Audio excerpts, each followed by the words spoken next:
Pathogenesis देखी तो वहाँ मैंने ये बात बताई थी कि आपके पास एंटीजन एंटीबॉडी इम्यून कॉम्प्लेक्सेस बनते हैं और ये जो एंटीजन एंटीबॉडी इम्यून कॉम्प्लेक्सेस बनते हैं, ये किडनी के नेफ्रॉन के ग्लोमेरुलस में आके डैमेज करते हैं। उसी को हम कहते हैं ग्लोमेरुलोनेफ्राइटिस। अब हमें पता है कि ग्लोमेरुलस के तो बहुत सारे पार्ट होते हैं, हमने बहुत सारे स्ट्रक्चर पढ़े हैं। हमने पढ़ा है कि उसके पास एंडोथेलियम होती है, ठीक है? फिर आपके पास उसकी बेसमेंट मेम्ब्रेन होती है, उसके बेसमेंट मेम्ब्रेन के भी 3 पार्ट होते हैं। बीच वाला जो डार्क पार्ट होता है उसे हम डेंसा कहते हैं। फिर जो एंडोथेलियम की तरफ होता है उसे हम इंटरना कहते हैं। जो आपकी इस तरफ बाहर की तरफ होता है उसे हम एपिथेलियम कहते हैं। फिर जो वुमेन्स कैप्सूल होती है उसके भी 2 एपिथेलियम हमें पता है। एक होती है विसरल एपिथेलियम या फिर विसरल पोडोसाइट, फिर बाहर होती है पैराइटल एपिथेलियम, ठीक है? तो हमें ये नॉर्मल स्ट्रक्चर पता है। तो हमें ये भी पता होना चाहिए कि आपके पास डिपॉज़िट होते हैं वो किस पार्ट में डिपॉज़िट होंगे और फिर उस हिसाब से हम उसको क्या नेम देंगे। अब अगर आपके पास एंडोथेलियम के नीचे डिपॉज़िट होना स्टार्ट हो जाए ना, तो उसे हम कहते हैं सब एंडोथेलियल डिपॉज़िट। सिमिलरली अगर आपके जो मेम्ब्रेन है, बेसमेंट मेम्ब्रेन के अंदर डिपॉज़िट होना स्टार्ट हो जाएँगे, तो उसे हम बोलेंगे इंट्रा मेम्ब्रेनियस डिपॉज़िट्स।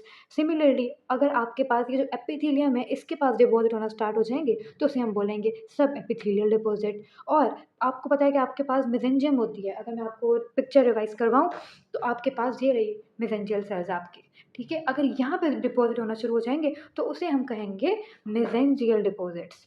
तो ये चारों डिपॉज़िट आपको देखने को मिलते हैं। एंडोथेलियम के नीचे जब होंगे तो उसे हम कहेंगे सब एंडोथेलियल, उसके बाद आपकी मेम्ब्रेन के अंदर जब होंगे तो उसे हम बोलेंगे इंट्रा मेम्ब्रेनस या फिर एपी मेम्ब्रेनस। सिमिलरली जब आपके पास विसरल एपिथेलियम के पास होंगे और तो उसे हम बोलेंगे सब एपिथेलियल डिपॉज़िट, और जो मैंने मेसेंजियल सेल्स दिखाए अगर वहाँ पर डिपॉज़िट होंगे तो उन्हें हम बोलेंगे mesangial deposits.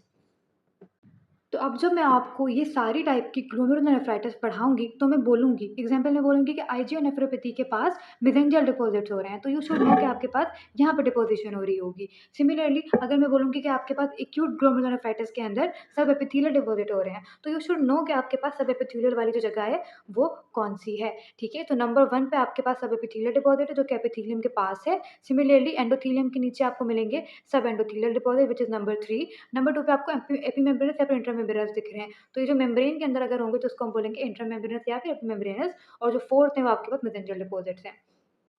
Now the question arises कि आपके पास ये चारों डिफरेंट लोकेशन आ क्यों रही हैं? तो उसकी रीज़न ये है कि आपके पास ये लोकेशन डिपेंड करती हैं आपकी एंटीजन पर, कि जो कॉम्प्लेक्स बना है उसके अंदर एंटीजन कौन है। अगर आपके पास कोई लार्ज और एनायनिक एंटीजन होता है ना, तो वो आपके एंडोथेलियम में ही यानी कि बिल्कुल फर्स्ट पार्ट में ही आके स्टक हो जाता है। तो इसलिए आपके पास जब भी कोई एंटीजन लार्ज होगा और एनायनिक होगा, तो वो आके फर्स्ट पार्ट में ही यहाँ पे आके स्टक हो जाएगा और आपको जो डिपॉज़िट मिलना शुरू हो जाएँगे, वो सब एंडोथेलियल मिलना शुरू हो जाएँगे।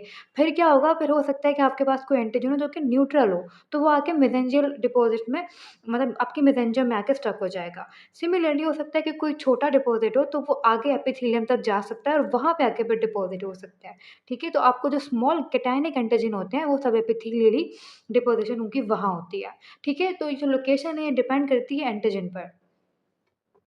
अगेन ये पिक्चर है रॉबिन्स की। अगर आप ये पिक्चर ए को देखोगे तो उसके अंदर आपको सब एंडोथेलियल डिपॉज़िट मिल रहे हैं, मीन्स एंडोथेलियम और बेसल मेम्ब्रेन के बीच में। फिर अगर हम पिक्चर बी को देखेंगे तो उसके अंदर हमें मेम्ब्रेन के अंदर डिपॉज़िट मिल रहे हैं, तो इसको हम बोलते हैं इंट्रा मेम्ब्रेनस डिपॉज़िट।